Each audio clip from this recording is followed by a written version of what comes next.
Alright, what's going on, guys? Today I'm gonna be breaking down the NBA slate for Sunday, February 26th. We got a 6-game main slate on for this Sunday. There are 2 early games that start at 3:30, but those games aren't a part of the main slate. So we're just gonna be focusing on the 6-game main slate that starts at 5 o'clock. But yeah, let's just go ahead and get started.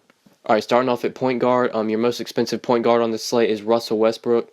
He gets a pretty solid matchup at home against the Pelicans. The Pelicans aren't great defensively. Westbrook is definitely in play. Even at $62, this is a really good matchup for him. I don't think he's really needed on this slate because there are plenty of studs on this slate, but if you want to pay up for Westbrook, he is definitely in play. John Wall against Utah, I'm not going to be going there. Wall has really been killing it lately, but this is a terrible matchup against Utah. They're great defensively, and they play at a really slow pace. So I'm going to be off Wall today. Don't think he's in play. Isaiah Thomas against Detroit, I'm probably not going to be on that. Isaiah is a little overpriced in my opinion at $48. He hasn't been paying off that price tag lately. So I would like Thomas if he was a little bit cheaper, but at $48, I don't think he's going to be able to hit value. So I don't like Thomas just based on his price tag. Chris Paul against Charlotte, probably not going to be on that either. Paul is way too overpriced in my opinion, coming off his injury. He isn't at full strength yet, so I don't think Paul's in play, especially not at $46. He did play 32 minutes in his first game back, but he only put up 32 fantasy points.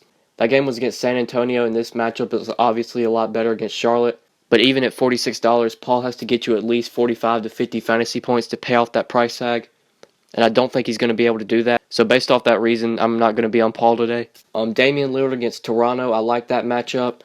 Kyle Lowry is currently questionable for that game. If Lowry doesn't play, I really like Lillard. Lillard will probably be guarded by Corey Joseph, and he should be able to dominate in that matchup. So I really like Lillard if Kyle Lowry doesn't play because Lowry is a really good defender. So if Lowry is out, really like Damian Lillard. He's probably one of the top point guards on this slate. Lowry is questionable for tomorrow's game, like I said. If he plays, I don't think you're going to have to go to him. Ever since DeMar DeRozan came back, Lowry's really took a step down in production.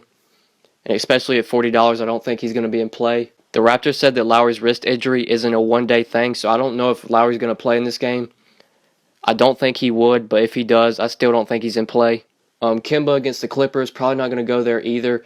With Chris Paul returning, you really don't want to target point guards against the Clippers anymore. Paul is a really good defender, so I'm not going to be on Kemba either. Drew Holiday against OKC, I really like that matchup for Holiday. Russell Westbrook really doesn't play much defense. Even though Holiday's production has gone down since Boogie got traded to the Pelicans, I still like him in this matchup. Even at $36, I feel like he should at least be able to get you 30 to 35 fantasy points, which is fine for that price tag. So I like Holiday. He's in play. Mike Conley against Denver. I really like that matchup for Conley. Denver's one of the worst teams defensively. So if you want to attack the mid-range, I really like Conley. He's one of the top point guards on the slate in my opinion. And he's underpriced at only $33 given the matchup. So I really like Conley as well. George Hill against Washington. I like that if you're wanting to attack the mid-range. Washington isn't great defensively. And Hill is a little underpriced based on his production. He shouldn't have a problem getting you at least 25 fantasy points in this matchup, which is good for that price tag. So I like Hill for cash games. He's way too cheap in my opinion. He should be able to hit value. And one guy I like on the cheaper end is Reggie Jackson. He gets one of the best possible matchups for a point guard, and that's against Boston and Isaiah Thomas. Isaiah Thomas is one of the worst defenders in the league, so I really like Jackson in this matchup. Jackson has been a little inconsistent this year, but I feel like this is a prime bounce-back spot. In this matchup against Boston, he should be able to dominate against Isaiah Thomas. And especially at only $18, he should easily be able to pay off that price tag. So I like Jackson if you want to pay down at point guard. And another cheap point guard I want to mention is Corey Joseph. Like I said earlier, I don't think Kyle Lowry will play in today's game. And if he doesn't play, then Joseph is probably one of the best value plays on the slate. Anytime Lowry sits, Joseph plays heavy minutes and he always manages to crush value. And this is a terrific matchup against Portland. They're not great defensively. So if Kyle Lowry does not play, I really like Joseph. He's obviously one of the top value plays on the slate if Lowry is out. And yeah, that's pretty much it for point guard. Let's go ahead and move on to shooting guard. Alright, your top shooting guard on the slate is DeMar DeRozan. He gets a solid matchup against Portland. They aren't great defensively, and they play at a really fast pace. Like I said earlier with Kyle Lowry, if he does not play in this game, then I really like DeRozan. He's probably one of the best plays on the slate if Lowry is out. But even if Lowry plays, I still like DeRozan at only $40. He's been really consistent all year, so I like DeRozan if you're wanting to pay up at shooting guard. Under him, you got CJ McCollum against Toronto. I'm probably not going to go there. DeRozan is a pretty solid defender, so I'm not going to be on McCollum. If you want to pay up at shooting guard, I would much rather have DeRozan over McCollum. Bradley Beal against Utah, definitely not going to go there either.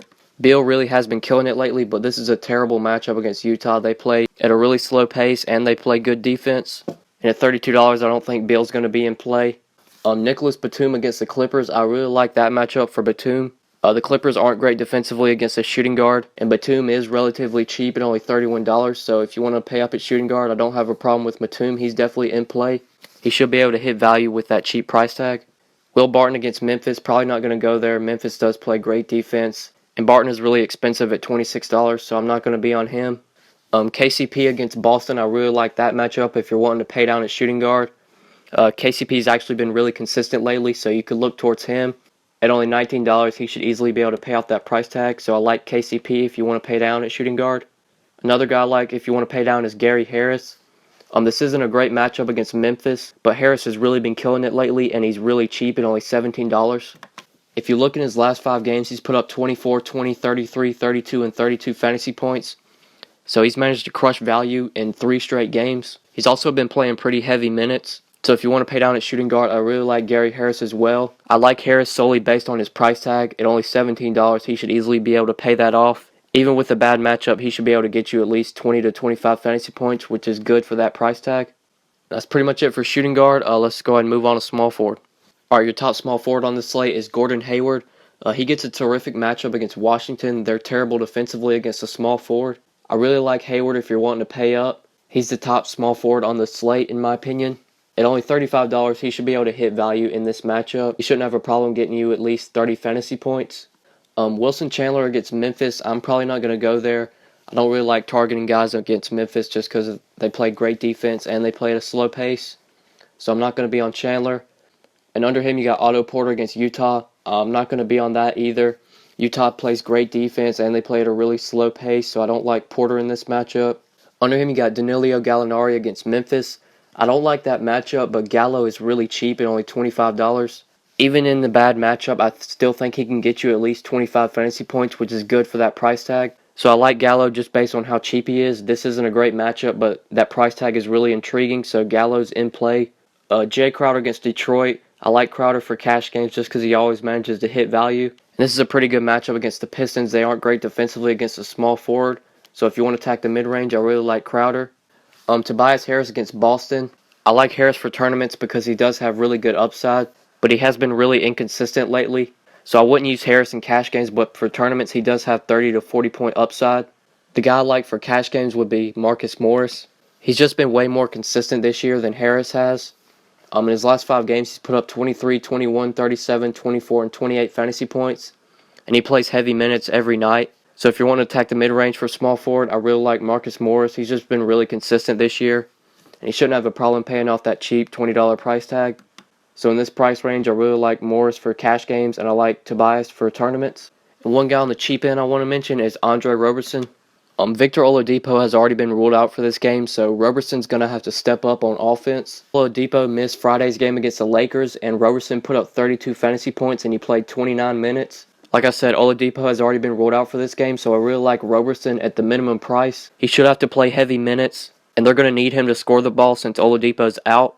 So I like Roberson at the minimum price. He shouldn't have a problem getting you 20 fantasy points, and that's really good for a $10 price tag. So I like Roberson if you're wanting to pay down at small forward. He's a pretty good value play on this slate.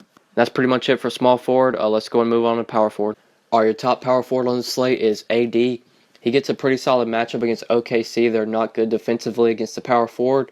I don't really like AD at $52 playing alongside Boogie. His fantasy production really has taken a hit playing alongside Boogie. And at $52, he has to get you at least 50 fantasy points.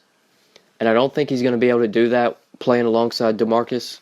So just based on that, I don't think AD's in play. That price tag is just way too expensive for me. If he was a little bit cheaper, I would like him, but at $52, I don't think he's going to be able to pay that off. So I'm not going to be on AD. You got Blake Griffin against Charlotte. I really like that matchup for Griffin. He should be able to dominate in that matchup against Marvin Williams. Griffin is a little expensive at $45, but he's been really killing it lately. So if you want to pay up at power forward, I would definitely take Griffin over AD.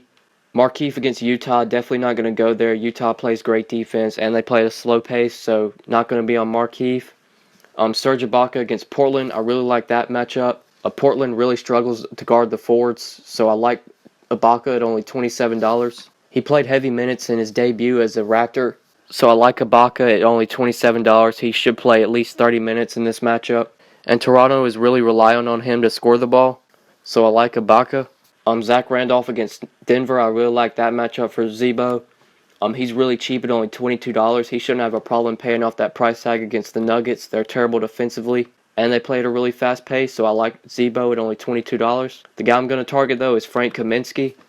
Cody Zeller did not play Saturday against Sacramento, and the Hornets are on a back-to-back, so I wouldn't think Zeller would play in today's game. And if he is out, I really like Kaminsky at only $22. He's been absolutely killing it with Zeller out of the lineup, and he's been playing heavy minutes as well. So I really like Frank the Tank at only $22. His price has risen a little bit, but he's been absolutely killing it, like I said. He shouldn't have a problem getting you at least 25 to 30 fantasy points in this matchup, so I really like Frank the Tank. He's probably going to be where I target at power forward. And one guy on the cheap end I like is Kelly Olynyk. Olynyk was absolutely crushing value until Friday against Toronto. Before the game Friday, he put up 39, 24, 28, and 32 fantasy points. And he was playing over 25 minutes just about every night. He did only play 16 minutes against Toronto. I feel like this is a bounce-back spot for Olynyk. He should play at least 20 to 25 minutes in this matchup, and at only $11, I think that makes Olynyk a very good value play. If he does play at least 20 to 25 minutes, he shouldn't have a problem paying off that cheap price tag. And yeah, that's pretty much it for power forward. Let's go ahead and move on to center. Alright, your top center on this slate is DeMarcus Cousins. He gets a pretty solid matchup against OKC. But like I said earlier with Anthony Davis, I don't think Cousins is going to be in play at $58 playing alongside AD. That really kills his fantasy value. So at $58, I don't think Cousins is going to be in play. He has to get you at least 55 to 60 fantasy points to pay off that price tag. And I don't think he can do that playing alongside AD. So I'm not going to be on Cousins either. Under him, you got Nikola Jokic against Memphis. I don't like that matchup for Jokic. Marc Gasol is one of the best defenders in the league. So I'm not going to be on Jokic either. But in that same game, I do like Marc Gasol going up against Jokic. Jokic is not a great defender, and the Nuggets play at a really fast pace. So if you want to pay up at center, Gasol would be one guy I would target. At only $34, he should easily be able to get you 30 to 35 fantasy points in this up-and-pace matchup. Also at that same price tag, I really like Andre Drummond against Boston. Al Horford is a really bad rebounder, and Drummond excels in rebounding. Drummond has absolutely dominated Boston this year. In the 3 games that they played, he's put up 65, 47, and 39 fantasy points. So he has a really good track record against the Celtics. He should be able to dominate on the boards against Horford. Horford's a terrible rebounder. So I really like Drummond as well at only $34. He should be able to get you at least 30 to 35 fantasy points. So I think he's in play as well. If you're choosing between him or Gasol, I would probably take Gasol in cash games and Drummond in tournaments. Gasol's just been way more consistent this year. But Drummond does have 60 fantasy point upside. He went off for 65 fantasy points earlier against Boston this year. So yeah, I like Gasol for cash games and Drummond for tournaments. Rudy Gobert against Washington, I really like that matchup as well. They're going to need Gobert to play heavy minutes to bang with Marcin Gortat. So I like Gobert at only $30. He always manages to hit value. Also like Al Horford against Detroit. Andre Drummond is not a great defender. Horford has kind of been struggling lately though, so I don't know if I'm going to be on him. But this is a really good matchup against Detroit. Like I said, Andre Drummond is not a great defender. DeAndre Jordan against Charlotte. I really like that matchup for Jordan if Frank Kaminsky starts. Jordan should be able to dominate against Kaminsky. And at only $25, he shouldn't have a problem paying off that price tag. So if you're attacking the mid-range, I would definitely take Jordan over Horford. Jordan just gets a way better matchup, and he's been a lot more consistent than Horford has. So I would much rather have DeAndre over Horford. Mason Plumlee against Memphis, probably not going to be on that. Memphis plays really good defense. I'll just try and find the $2 to get to DeAndre, so I'm not going to be on Mason. Marcin Gortat against Utah, I don't think I'm going to be on that either. Rudy Gobert is a really good defender, so I don't think Gortat's in play. Steven Adams against New Orleans, I really like that matchup. They're going to need Adams to play heavy minutes to bang with Boogie and AD. His fantasy production will take a hit since Enes Kanter has come back, but Adams is still playing heavy minutes. And Adams is really cheap at only $21. He shouldn't have a problem paying off that price tag, so I really like him as well. And one guy on the cheap end I really like is Jusuf Nurkic.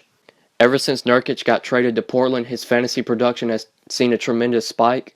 In his 2 games as a Trailblazer, he's put up 26 and 40 fantasy points, and he's played 21 and 34 minutes. I think Nurkic is one of the top value plays on this slate at only $11. So I really like Nurkic. He shouldn't have a problem paying off that $11 price tag. But yeah, that's pretty much it. I'm going to go ahead and give you guys a lineup. Alright guys, so this is a lineup I put together for the NBA slate on Sunday, February 26th. Obviously, I went with the assumption that Kyle Lowry would be out, and I plugged in Joseph and DeRozan. Obviously, if Lowry plays, then you can't play Joseph, but I still like DeRozan even if Lowry does play. But if Lowry is out, then DeRozan's obviously one of the best plays on this slate, and Joseph's one of the top value plays. But yeah, anyways, I hope you guys enjoyed the video. Please be sure to like and subscribe if you did enjoy. If you never want to miss out on a video, please be sure to click the bell icon next to my YouTube name, and you'll get notifications whenever I upload.